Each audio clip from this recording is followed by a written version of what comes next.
하나님 아버지, 오늘도 주님께서 사랑의 손길로 우리를 불러주셔서 주 앞에 예배케 하시고 하나님을 찾음으로 하루를 시작케 하심 감사합니다. 주님을 더 사랑할 수 있도록 우리의 마음이 경건과 거룩으로 무장되게 하시옵소서. 우리의 마음이 그런 것들을 또한 좋아할 수 있도록 우리 마음을 부드럽게 하시옵소서. 예수님의 이름으로 기도드립니다. 아멘. 하나님 말씀은 출애굽기 12장 33절입니다. 애굽 사람들은 말하기를 우리가 다 죽은 자가 되도다 하고 그 백성을 재촉하여 그 땅에서 속히 내보내려 함으로. 아멘. 오늘 말씀의 제목 재촉하여입니다.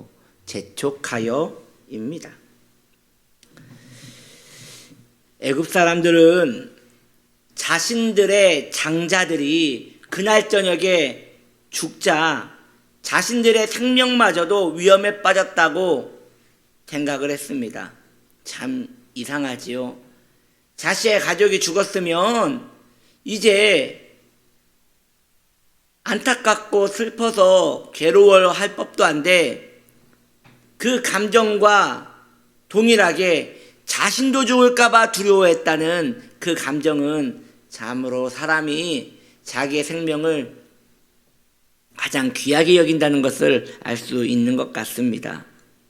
그래서 애굽 사람들은 그때서야 애굽 왕 바로를 비롯하여 모든 애굽 사람들이 그렇게 아까워하던 이스라엘 사람들, 왜 이렇게 아까워했습니까? 노동자였으니까요. 부려먹을 노예였으니까요. 그렇게 아끼던, 보내기 싫었던 이스라엘 백성들을 이제 빨리 나가라고 재촉하는 것입니다. 이제 그만 가달라고 오히려 부탁하는 쪽이 되었습니다.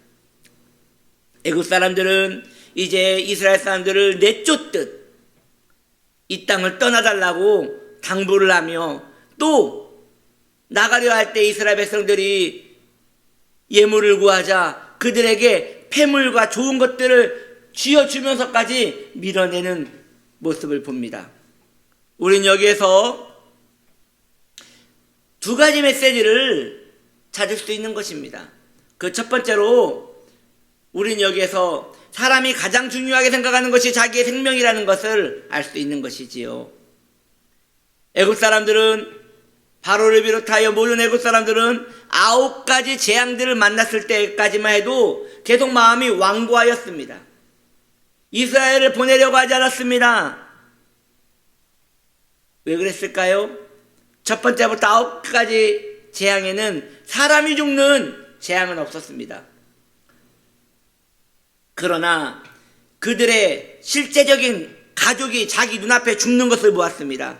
그때 그들은 더 이상 어떤 것도 할 수가 없었습니다. 왜일까요? 죽음이 바로 앞에 보였거든요.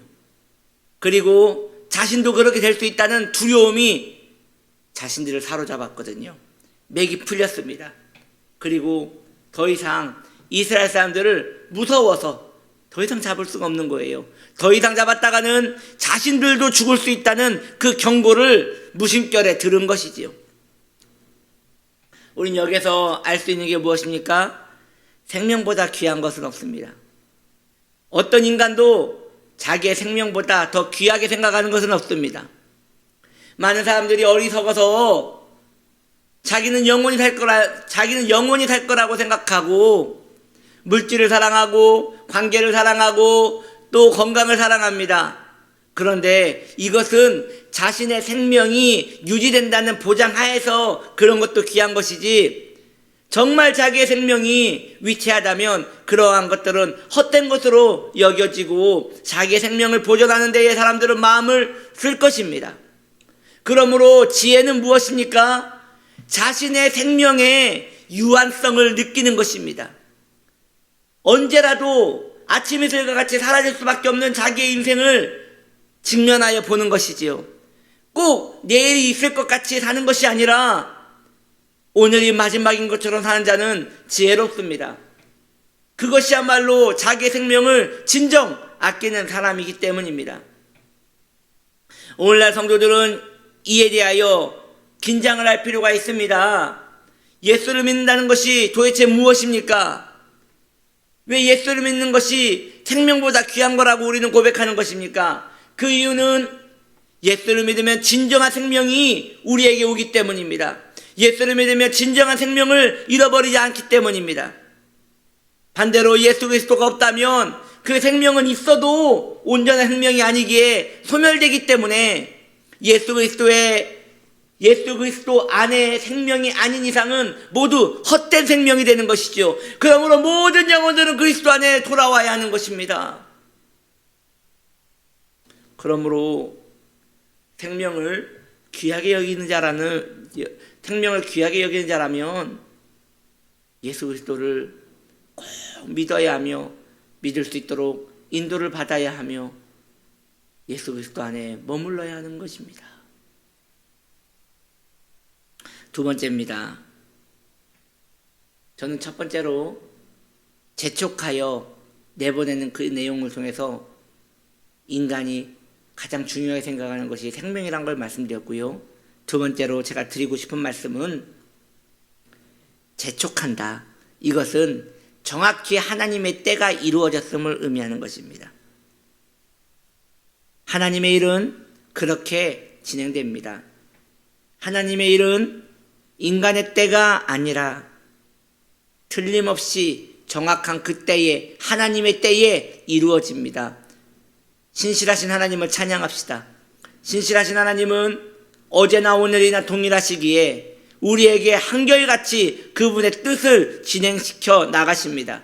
우리는 이 사실을 믿고 하나님을 신뢰함으로 기도하더라도 믿음으로 그분을 섬기더라도 언제나 주권을 하나님께 맡겨드려야 합니다. 주님이 원하시는 가장 좋은 때에 그 일을 이루어 주실 것을 믿고 기다려야 합니다. 보십시오. 이스라엘 백성들은 자신들이 출애굽할 것을 상상도 못했습니다. 애굽을 탈출할 거라고는 상상도 못했습니다. 그런데 하나님의 때가 왔습니다. 그러자 어떻게 됐습니까? 기다릴 것도 없이 오히려 애국 사람들이 재촉하여 밀어서 내보냅니다. 하나님의 때가 임했기 때문입니다. 그때를 우리의 원대로 만드는 것이 아님을 기억하셔야 합니다. 하나님의 방법과 그때는 틀림없이 깊이 있고 이루어질 것이니 성도는 그 앞에 겸손해야 할 것입니다. 많은 성도들이 기도응답이 되지 않아 마음이 좌절합니다. 많은 성도인들이 마음이 상하여 하나님께 괴로워합니다. 왜 내게 응답이 오지 않는 것입니까? 왜 내가 이렇게 기도했는데 내 삶은 계속 여기에 머물러 있는 것입니까? 나에게 새로움을 허락해달라고 구합니다. 아직 때가 되지 않은 거예요. 신실하신 하나님이 가장 좋은 때를 알고 있습니다. 그 때가 아니면 어떤 것도 그저 무의미하게 지나갈 것을 아시기에 그 때를 기다리시며 지금 우리 성도님에게 가장 좋은 것을 주시려고 그 때에 맞게 하나님께서 기다리고 계시는 것입니다. 그리고 이윽고 그 때가 되면 내쫓기듯 그 일은 이루어질 것입니다. 그때가 되면 이제 하나님이 원하시는 때에 급하게 재촉하여 그 일이 되어질 것입니다. 그러므로 사랑하는 성도님들이요, 하나님께 겸손히 순복하십시오. 하나님이 그 때를 아십니다. 겸손히 순복하십시오. 하나님께도 그 일을 틀림없이 이루십니다. 그분의 종된 하나님의 백성이라면 그분 앞에 수그리어 하나님의 자비하심과 긍휼을 바라보며 하나님으로 기뻐해야 하는 그 마음밭이 중요한 것입니다. 그렇게 성도는 그 은총을 따라가야 하는 것이지요. 성도의 본은 그리스도를 섬기는 데 있습니다. 그것이 신앙의 가장 기본적인 것입니다. 주님을 신뢰함으로 따라가야 합니다. 우리는 하나님이 주시고자 하는 것에 애달파는 것보다 하나님을 믿고 그분을 섬김으로 이미 충만한 즐거움에 머물러야 합니다. 그렇지 않으면 마음이 떡에 가 있는 거예요. 마음이 엉뚱한 것에 가 있는 거예요. 이것은 신앙의 균열이 일어나고 있음을 보여주고 있는 것입니다. 말씀을 정리합니다. 애굽 사람들은 재촉하여 이스라엘 백성들을 내보냅니다. 우린 이를 인하여 두 가지를 깨달을 수 있습니다. 첫째, 자기 생명보다 귀한 것이 없습니다. 그런데 그 생명은 오직 그리스도 안에만 얻을 수 있는 생명이니 그리스도를 전하고 믿고 따라갑시다. 두 번째로, 재촉한다는 것은 하나님의 때가 틀림없이 있다는 것을 성도가 신뢰함으로 믿어야 한다는 것입니다. 주님을 따라갑시다. 주님은 신실하십니다. 그러나 우리가 기억해야 할 것은 하나님은 그분의 주권대로 움직이십니다. 우리의 원대로 움직이시는 게 아니라 그분의 시간과 명확한 때에 움직이십니다. 그 주님 따라가는 우리 되기를 바랍니다. 신실하신 우리 하나님을 찬양합시다. 할렐루야. 기도합니다. 하나님, 주님은 신실하십니다. 그 신실하신 하나님을 바라봅니다. 우리는 하나님이 주시는 것보다 하나님을 더 원하오니 주님으로 인하여 기뻐하며 주님을 더 사랑할 수 있는 우리 되게 하시옵소서. 마음이 다른 것에 뺏기지 않고 우리 주 예수 그리스도께 온전히 마음이 향할 수 있도록 도와주시옵소서. 예수님의 이름으로 기도드립니다. 아멘.